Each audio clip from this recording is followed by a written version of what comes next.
अगर आप ये सोच रहे हो कि मार्केट ओवरसोल्ड है और ये गुड टाइम है इन्वेस्ट करने का, तो यहां पे मैं आपको बताऊंगा कि हर एक डिप पे आपको एक पर्टिकुलर अमाउंट जो है वो इन्वेस्ट करना चाहिए।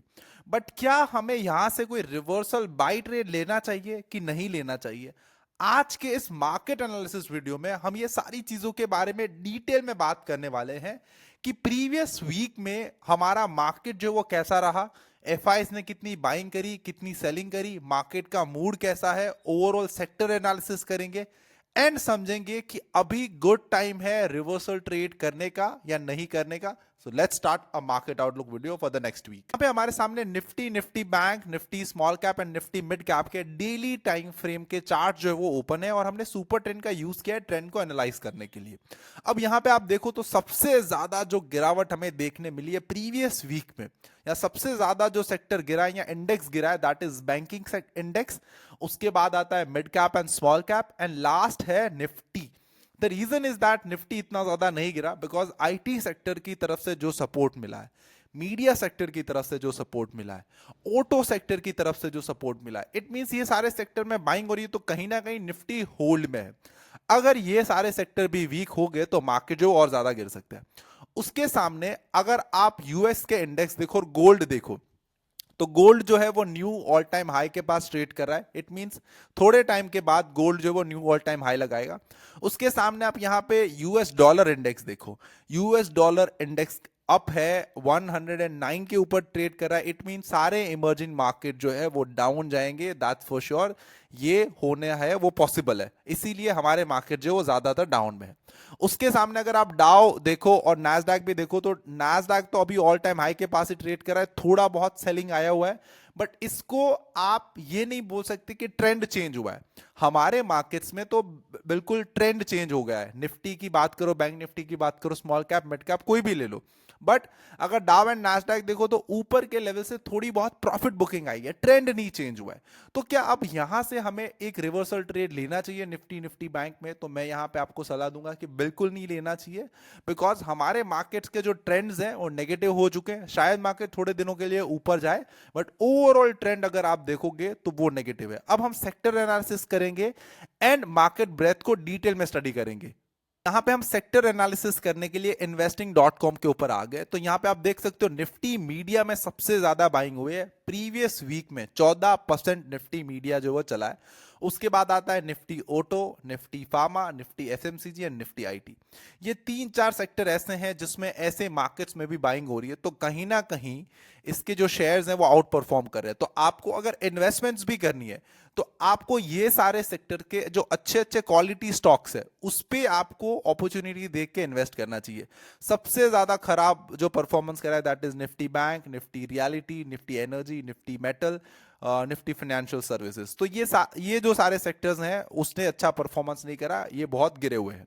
अब यहां पे आप मार्केट का ओवरऑल मूड भी देखो तो एक्सट्रीम फियरफुल है, मतलब रिटेलर सेल कर रहे हैं, एफआईज बेच रहे हैं, ओनली एंड ओनली कौन बाय कर रहा है? डीआईएस बाय कर रहे हैं। अब डीआईएस क्यों बाय कर रहे हैं उसको भी आप थोड़ा ध्यान से समझो।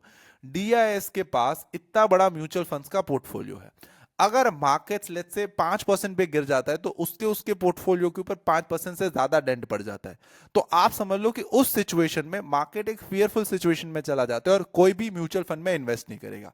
सेकंड, डीआईएस के पास रेगुलर बेसिस के ऊपर म्यूचुअल फंड्स के इन्फ्लोज आ रहे हैं। जैसे जैसे मार्केट गिर रहा है सभी लोग ये सोच रहे हैं कि अब it is a good time to invest, अभी थोड़ा इन्वेस्ट करते हैं, राइट। बट ये टाइम है कि जहां पे आपको इतना ज्यादा भी इन्वेस्ट नहीं करना चाहिए, ऐसा अमाउंट इन्वेस्ट करना चाहिए कि जिसको अगर थोड़ा बहुत लॉस भी हो जाए तो आपको फर्क ना पड़े। हर एक गिरावट पे आपको इन्वेस्ट करना चाहिए, एक टाइम पे इन्वेस्ट करने की मैं भी आपको सलाह नहीं दूंगा। मैंने बहुत बार पास्ट में ऐसी गलती करी है कि मैंने एक गिरावट में सब कुछ इन्वेस्ट कर दिया एंड उसके बाद मार्केट और गिरता है और गिरता है और आपको बहुत ज्यादा लॉस हो जाता है। उसके बाद आपको बहुत टाइम तक होल्ड करना पड़ता है, जब मार्केट वापस रिकवर होगा तब आपको जो है वो आपके उस पे प्रॉफिट दिखेगा। अब यहां पे आप एफआईज एंड डीआईज का डेटा भी देख लो, तो एफआईज ने कैश मार्केट्स में 21,000 करोड़ की सेलिंग करी है एंड डीआईज ने 24,000 करोड़ की बाइंग करी है। स्टिल मार्केट जो वो डाउन है बिकॉज ओवरऑल सेंटिमेंट्स डाउन है। इकोनॉमिकल रीजन की वजह से हमारी ग्रोथ नहीं हो रही है, उसके साथ रिटेल ट्रेडर्स भी जो है वो सेल कर रहे हैं, इसी रीजन की वजह से हमारे मार्केट 10% से ज्यादा डाउन है, 200 ईएमए के नीचे ट्रेड कर रहे हैं। अब अगर आप मार्केट ब्रेथ को भी स्टडी करो तो यहां पे आप देख सकते हो ये है 50 ईएमए की मार्केट ब्रेथ। इसका सिंपल मतलब ये है कि कितने स्टॉक्स जो निफ्टी के ट्रेडेबल हैं वो 50 ईएमए के ऊपर है। तो इसी तरीके से 50 ईएमए की मार्केट ब्रेथ है, 200 ईएमए की मार्केट ब्रेथ है एंड 20 ईएमए की मार्केट ब्रेथ है। अगर आप देखो तो तीनों मार्केट ब्रेथ जो है वो रेड जोन में है, अभी रेड जो लाइन है वो ऊपर है, इट मीन ज्यादातर स्टॉक जो है वो 200 ईएमए के नीचे है। ये हमें स्लोली स्लोली क्या बता रहा है कि मार्केट का जो ओवरऑल ट्रेंड है वो नेगेटिव है, एफआईज ऊपर के लेवल से बाइंग सेलिंग कर रहे हैं, प्रॉफिट बुकिंग काइंड ऑफ हो रही है। तो ये टाइम है इन्वेस्ट करने का, ना कि रिवर्सल ट्रेड करने का। अब इसके सामने यहां पे आप न्यू हाई न्यू लो का डेटा देखो, इट मींस कितने स्टॉक्स जो है वो न्यू हाई बना रहे हैं या कितने स्टॉक्स जो है वो न्यू लो बना रहे हैं। तो ज्यादातर स्टॉक अगर आप देखो तो न्यू लोज बना रहे हैं, ना कि न्यू हाई बना रहे हैं।